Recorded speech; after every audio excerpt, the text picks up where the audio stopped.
السلام علیکم ورحمۃ اللہ وبرکاتہ۔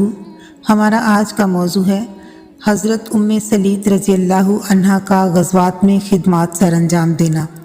آغاز کرتے ہیں۔ حضرت ام سلیت رضی اللہ عنہا جلیل القدر انصاری صحابیہ ہیں۔ آپ رضی اللہ عنہا نے حضور نبی اکرم صلی اللہ علیہ وآلہ وسلم کے دست اقدس پر بیعت کی۔ آپ رضی اللہ عنہا نہایت بہادر اور نڈر خاتون تھیں۔ آپ رضی اللہ عنہا نے دین اسلام کی سربلندی کے لیے اپنی جان کی پرواہ کیے بغیر حضرت عائشہ رضی اللہ عنہا اور دیگر خواتین اسلام کے ساتھ غزوات میں خدمات سر انجام دی۔ ایک مرتبہ حضرت عمر بن خطاب رضی اللہ عنہ نے مدینہ منورہ کی مستورات میں کچھ چادریں تقسیم کی۔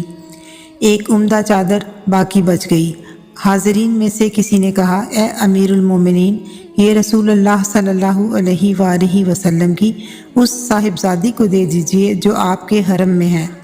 ان کی مراد ام کلثوم رضی اللہ عنہا بنت علی تھی۔ حضرت عمر رضی اللہ عنہ نے فرمایا، ام سلیت رضی اللہ عنہا زیادہ حقدار ہیں، اور ام سلیت رضی اللہ عنہا انصار کی ان خواتین میں سے ہیں جنہوں نے حضور نبی اکرم صلی اللہ علیہ وآلہ وسلم کے دست مبارک پر بیعت کی تھی، اور یہ اس لیے بھی زیادہ حقدار ہیں کہ جنگ احد میں ہمارے لیے مشق بھر بھر کر لاتی تھیں۔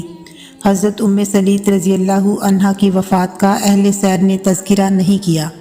اس کے ساتھ ہی ہمارے آج کے مطالعہ کا وقت ختم ہوتا ہے۔